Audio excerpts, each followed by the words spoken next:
Natural lang, molasses, asin lang. Ang electrolyte ko, molasses, asin na. Pag derby na, gagamit na ako ng mga electrolyte ng Victory, Super Blend. Tulad niya, nagbigay ka ng piece, ng loading. Kailangan niya ng napakaraming tubig.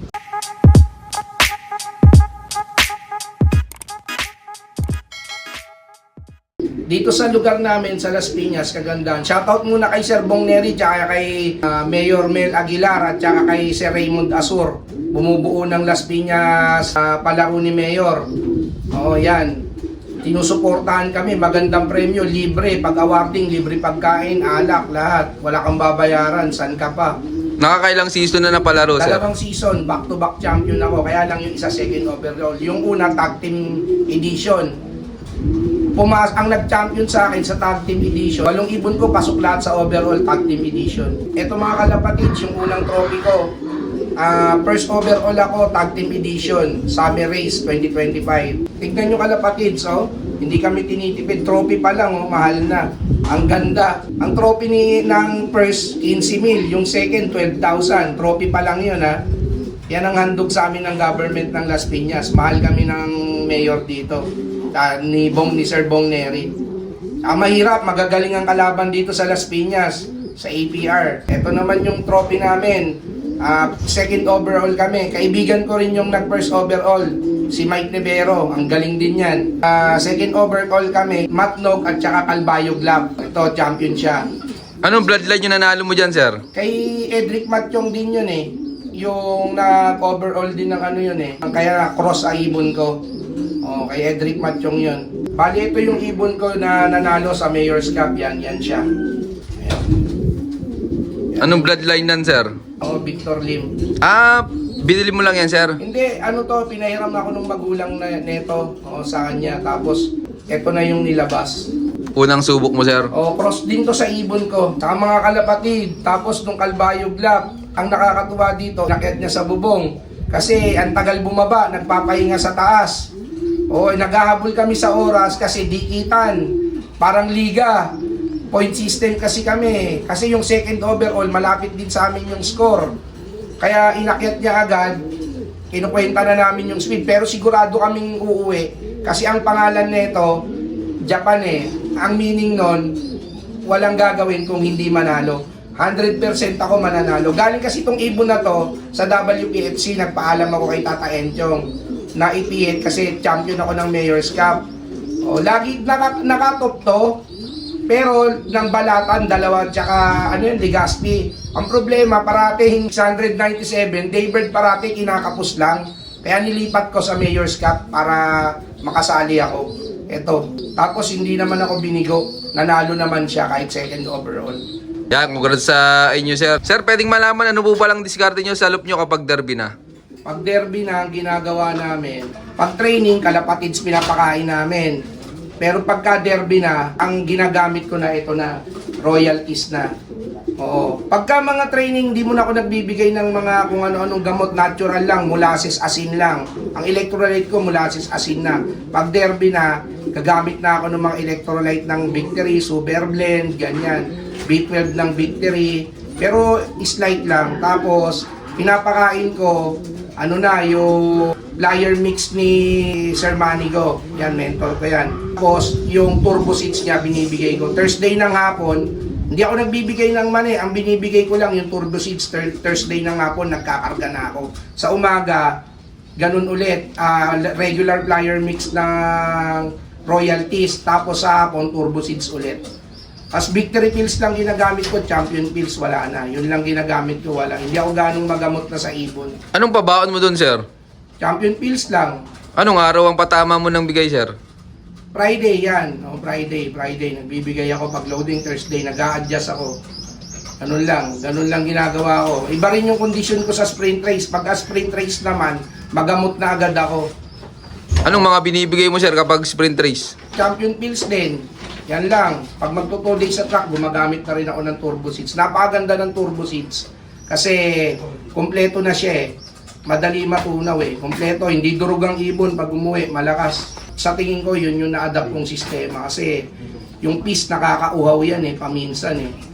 Oo, minsan, yung piece, pagka, tulad niya, nagbigay ka ng piece, ng loading, Kailangan niya ng napakaraming tubig. So pag maraming tubig yung iniinom, walang hindi katulad ng nasa loob yung ibon, nakababad pa yung tubig, makakapag-adjust pa siya. Paano pag nasa truck na? Truck na siya uminom. Hindi katulad ng sa truck, hindi naman kakain ng marami yan sa truck eh. Pipitik lang ng konti yan eh. Kaya para sa iyo, sir, kapag Friday, hindi ka nagbibigay ng peace. Hindi na, tsaka Thursday ng hapon, hindi na. Matagal mo nang ginagawa yun, sir. Ngayon lang, kaya feeling ko kasi nung nag second overall ako sa BBC Cavite nung North last summer race, fifth overall ako sa BBC Cavite. Yan, hindi pa ako nagbibigay ng ganyan, parang may kulang. Tapos yung ginamit ko yan, okay, kahit pahirapan, nagka-clock tayo. Yun, maraming salamat, sir. Kahit ngayon, nung nag-back after clocker ako, yun ang ginamit ko. Inaalis ko yung piece, tinatanggal ko kasi hindi nila kailangan yan too much protein lalo na sa smashan, mas maraming energy kasi yung turbo seeds, microprotein yan maliit, madali nila ma-digest. Pero hindi natin magagawa yan kung wala yung Lokman kasi Lokman, ang galing niya mag-motivate, tina-timing niya rin yung motivation. O timing din, iba yung pag-motivate niya pagka malayo na, galing, sobra. Ito yung second overall ko na sa FPR, MacArthur Clacker. Oh, yan, si Shogun to. Anong bloodline nan, sir? Kay Sir Peter Vergara at saka yung finisher ko ng Masbate, yung Saldi Garcia, yung galing kay kay Balaraw. Oh, yun. Ito yung inanak. Oh, Sang club pala nilaro yan, sir? FPR. Nag-MacArthur race din sila, sir? Oh, ang kapatid nito, second overall din ng last summer race fifth overall ng summer race ng BBC Cavite, North Race naman yun.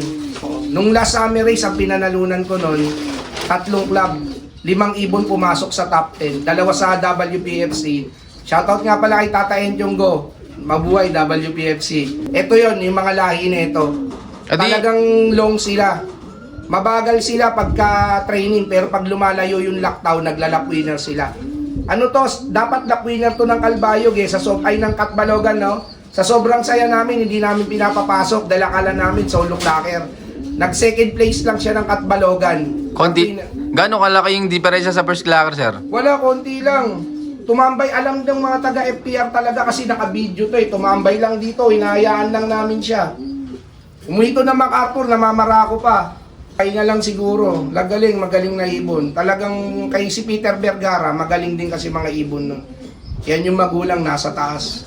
Ano ginawa niyo preparation dyan, sir, bago ikarga nung MacArthur race? Pinarisan niya. Siya kasi nagmo-motivate, pinarisan nung Lokman, nung Katbalogan Lab. Bali, 3 tawid dagat ang inlock nito Masbate, 8 lang ang nag-clock. Ayun. Tapos ang preparation namin, yun lang, pinarisan lang namin siya. Tapos pinagpahinga, tas tos. Ayun, napaka-importante ng tos. Kasi magkasama yan lilipad marami. Pag ang ibon mo sanay lumipad ng marami, kahit alam niya yung uuwian, sasama siya. Hindi katulad yung ibon mo sanay lumipad kahit 3 lang sila or isa. Babaklas, no? Babaklas, kahit na nandun pa rin yung kumpiyansa niya. Kasi minsan yung ibon, alam naman yung uuwian takot lang lumipad mag-isa. Kaya tinos lang namin to ng tinos. Tapos wala siyang low fly. Ay, nung sa 15 National MacArthur Racer, may naikarga ka? Meron, kaya lang hindi tayo pinalad kasi Kalbayog naman yon, cut off ng Kalbayog. Nakapag-Kalbayog naman, hindi pinalad tayo sa MacArthur. Pero kung ito sana, kakarga ko rin to. Kung naka-MacArthur, di kasi naka-MacArthur Kaya pala. Sayang no, hindi pa nakapatapat sa 15 National MacArthur Race. Oo, laban to. Ngayon, breed ko na siya. Di gaano kayo kasi, sir, nung dumating yan, nung galing MacArthur Ay, late nagsisigawan kami. Oo, talagang ang saya namin kasi 8 lang ang nag-clock nun Pakatok na Siguro mga 30 minutes na lang katok na. Nagbagliligpit na nga kami, biglang dumating, narinig niya. Natutulog na nga siya. Narinig niya sa bubong, yung pala pinakikinggan niya. Pagkalabog, sinilip niya, biglang bumaba rito. Ayun na, namamara ako. Eto na siya. Dito nagtapos ang kwento. Anong balak niyo dyan sa ibon na yan? Tuloy lang. Itong pamilya na lang na to pinaparami namin. Yan ang breeder ko. Ilang piraso na lang. Yung iba dyan, yaya na lang. Yung Tacloban, ito pinagbabangga na lang namin. Yung alam lang namin tumitira, yung iba alam mo na. Anong gagawin doon. Yung magulang nito, proven, nagpo-produce ng overall. Yung gaya nga nung sinabi ko, overall to nung kapatid nito, overall din ng BBC Cavite. 9 at saka 5th overall. O ganun din, nung malayo na, 3 dingit to, hindi lumagpas ng number 4 yung kapatid nito. Basta kada pahirapan ng pauwian, umuwi talaga sila. O mapas smash race or hard race, ayun ang magulang niya, yung magkakapatid. Kaya dito na lang kami nakapokus sa mga ibon lang namin natira. Yun, maraming salamat sir. And mga kalapatids, nasa screen yung Facebook name ni sir, i-PM nyo na lang.